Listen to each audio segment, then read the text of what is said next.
السلام علیکم ورحمۃ اللہ وبرکاتہ۔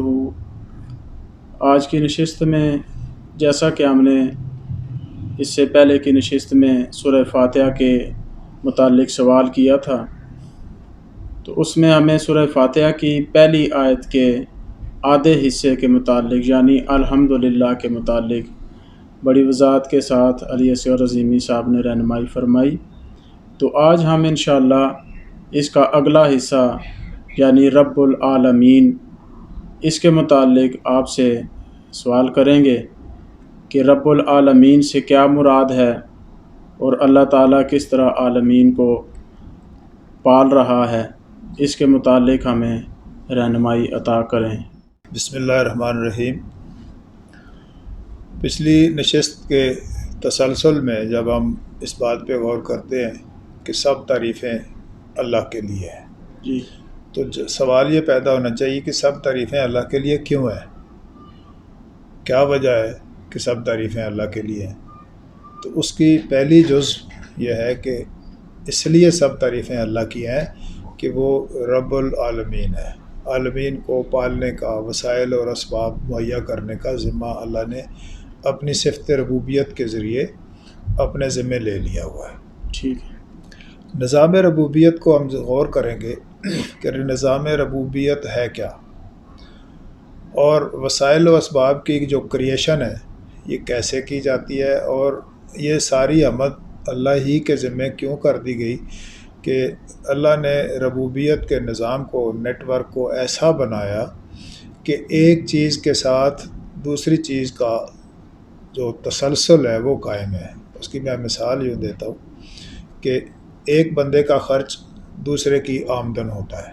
جی، جس کا خرچ ہوا اس نے کوئی چیز لی، وہ خوش ہو گیا، جس کو پیسے مل گئے وہ اس کی آمدن ہو گئی، وہ خوش ہو گیا۔ اسی طرح اور یہ کرنا ہے کہ ربوبیت کے اس نیٹ ورک میں ہماری بنیادی ضرورت آکسیجن کی ہے، اور ہر جو تنفس ہے، متنفس ہے، وہ آکسیجن پہ زندگی کو قائم رکھے ہوئے۔ تو اگر یہ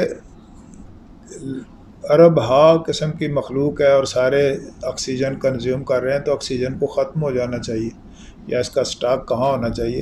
تو اللہ تعالیٰ کی صفت ربوبیت نے آکسیجن کو پرووائڈ کرنے کا ایسا نیٹ ورک بنایا کہ ایک مخلوق جنہیں نباتات کہتے ہیں وہ بنا دی، جو کاربن ڈائی آکسائڈ کھاتے ہیں اور آکسیجن چھوڑتے ہیں۔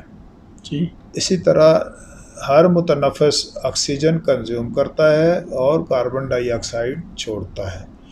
تو یہ ایک ایسا ری سائیکل سسٹم بنا دیا کہ یہ خود ہی کاربن میں کنورٹ ہوتی ہے، ادھر جا کے وہ کاربن کا کام کرتی ہے، وہاں سے آکسیجن بن کے پھر واپس آتی ہے۔ تو یہ تسلسل اسی طرح سے قائم ہے اور یہ کبھی ختم ہونے والا ہے نہیں۔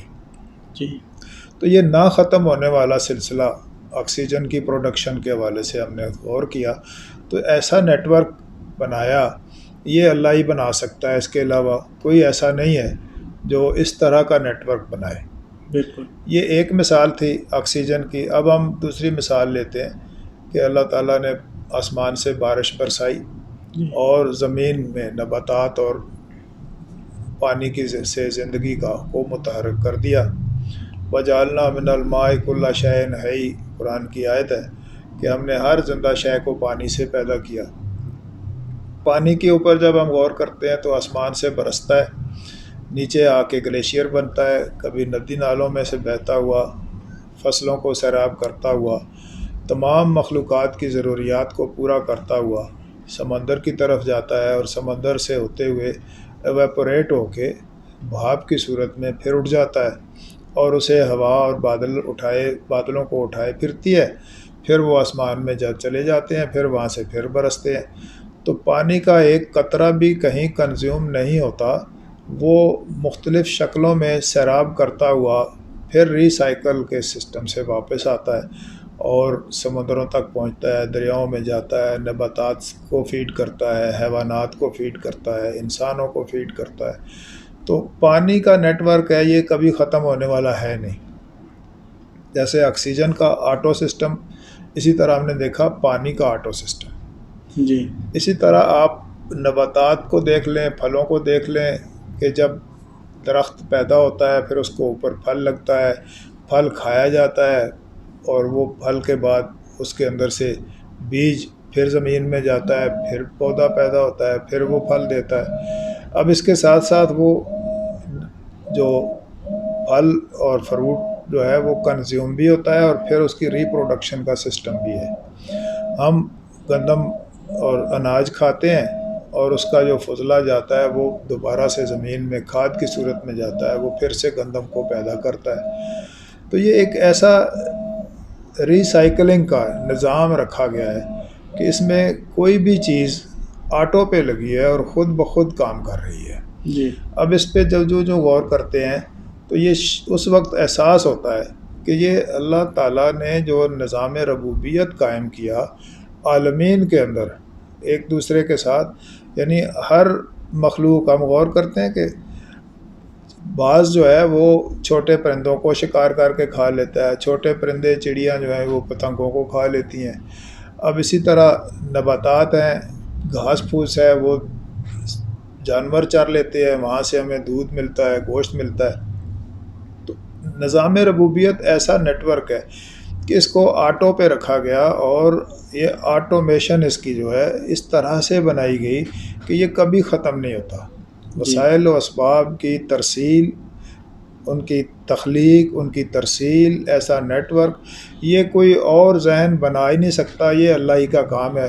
اس لیے جب ہم نظام ربوبیت پر غور کریں گے کہ اللہ رب العالمین ہے، اس لیے ساری آمد اس کی ہے، ساری قسم کی تعریفیں اللہ کی ہیں کہ اس نے نظام ربوبیت کو اس طرح سے بنا دیا کہ اس میں کوئی جھول نظر نہیں آتی۔ جی تو اس پہ جتنا غور کریں گے، یہ الحمدللہ کے تسلسل میں پہلی بات بتائی گئی کہ سب تعریفیں اللہ کی اس لیے ہیں کہ اس نے نظام ربوبیت اس طرح سے بنایا کہ کوئی اور کردار اس کو اس طرح کا ڈیزائن نہیں کر سکتا۔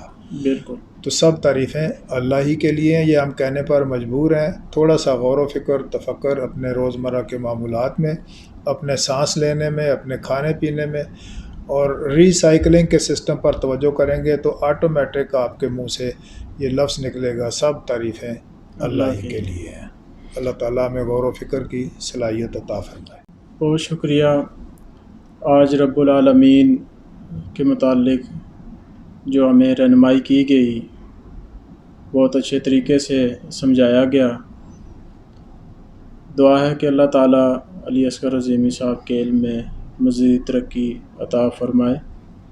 تو انشاءاللہ اگلی ویڈیو میں اس سے اگلی آیت کے متعلق مزید رہنمائی کے لیے ہم دوبارہ حاضر ہوں گے۔ تب تک کے لیے اجازت، اللہ حافظ۔